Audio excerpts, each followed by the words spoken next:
Okay, so we're gonna do Irimi now.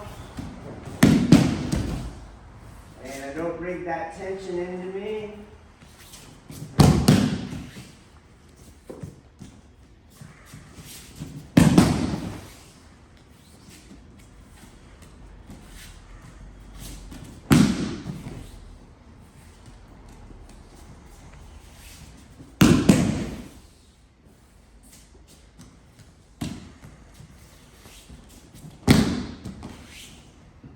Okay, let's try it. So tips for this is your hand starts here. Okay, don't start it up here. It's here. Elbow's gonna go in. Elbow goes in.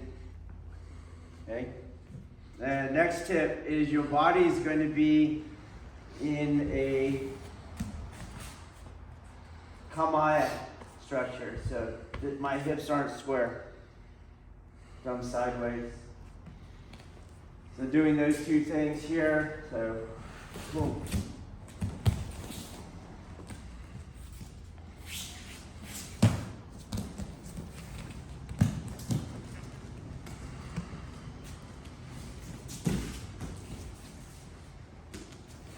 And this hip is going to turn the quad. You're going to turn the quad into it, okay? And you don't go straight. Turns the quad into the center line. Turn the quad. Elbow in. Turn the quad.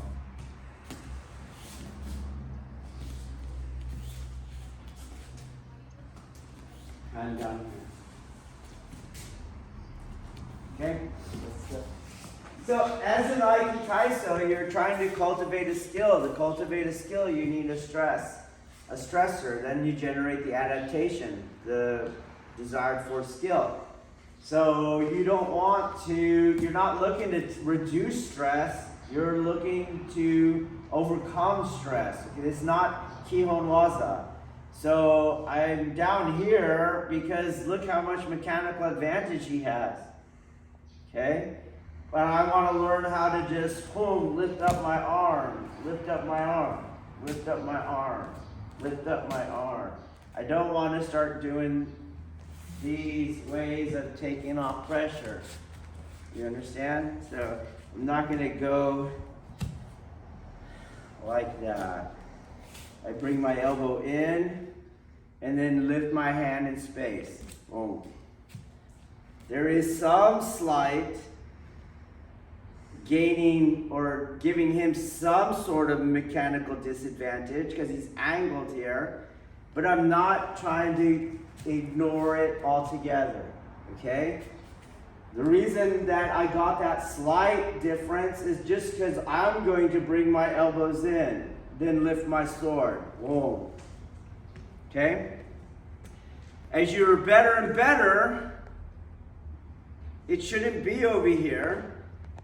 I should lift my elbow, turn my elbows in, and he's still pretty freaking strong right there. Cool. That's what I'm going to try to lift. Whoa. Not go, oh, he's still pretty strong there. Let me come over here. So if you pay attention to my Irimi, my foot, it's not going to go over this way. It goes right straight.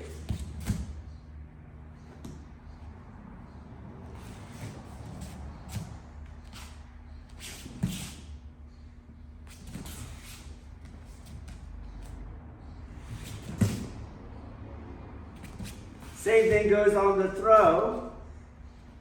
I feel his mass. Don't try to go around it.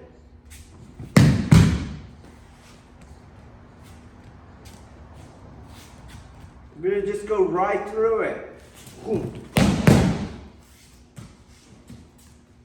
And when I go right through it,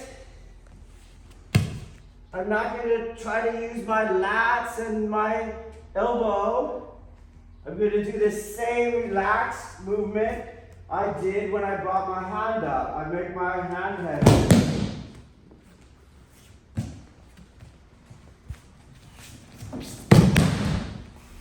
Hence my hand is loose at the end and does fall all the way down.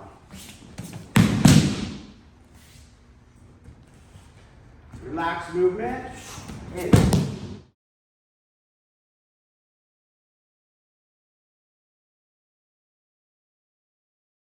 Relaxed movement.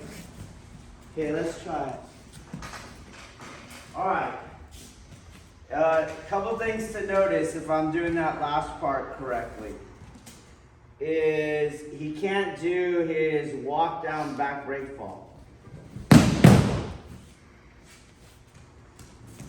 Likewise, towards that end, my hand will not drop outside my leg.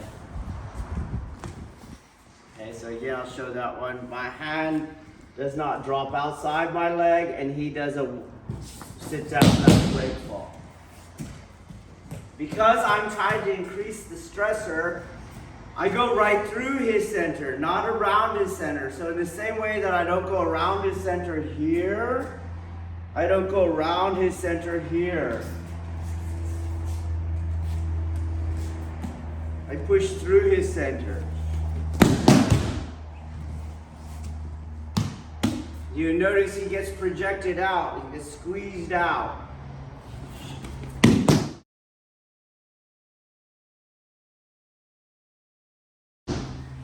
Not falling over there.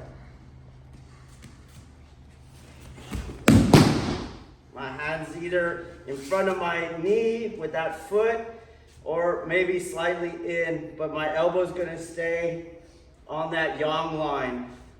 Okay? All right, try it again. It's even here, it's prevalent, okay? You don't start in kama-e then to go end up in kama-e. You start in han-mi. In han-mi, my feet are underneath my hips, okay? Most people do kama-e because that's the only way they get the bracing angle. He's pushing on me. But if I can ground, one leg's enough, doesn't matter. So han-mi is definitely enough, okay? So don't start in kama-e because then your irimi is really small, so your displacement is small, so the exercise is shorter, so the cultivation in regards to the adaptation is smaller. It would be like you're doing bench press and this is where you're operating as opposed to touch the chest up, touch the chest up, okay? So start in han-mi so that you have a big entering and a big activation of the glute.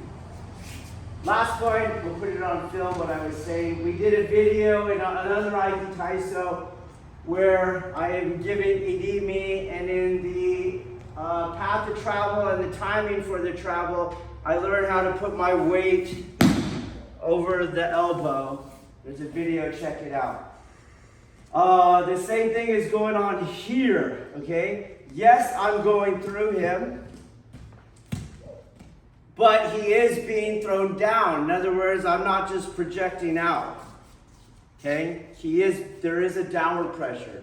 So, but it's the same thing. So I not only have the distance I get between my legs, but I have the distance as I bring my front knee into the yang line, which is in the vertical plane of the front toes. In that distance, I'll exaggerate it for now. Elbow in. This is too late. I'm below my hand.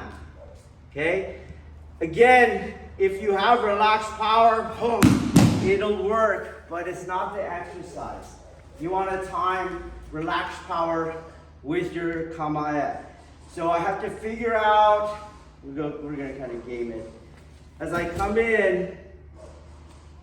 in here, you can see that my weight is now on top of that hand, and the knee is at its full yang phase. Then my hand can drop. So I'm not going to go here, yang phase, That's gonna be just hand with no relaxed power. You're gonna wanna pull your elbow down, okay? So time it.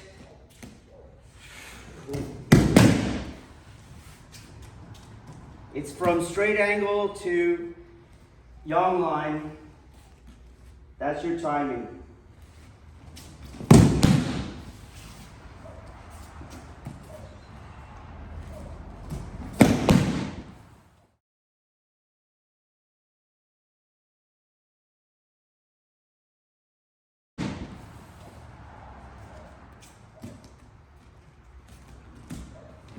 Different.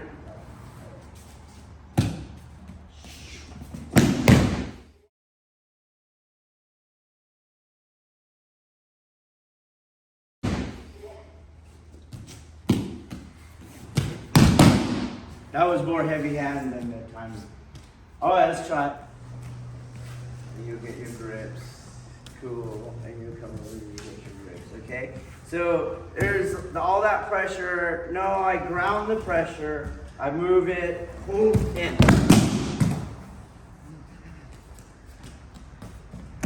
No.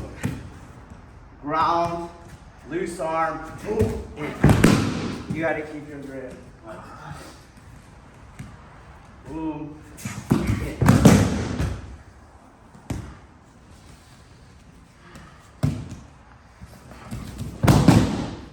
Okay, let's try it.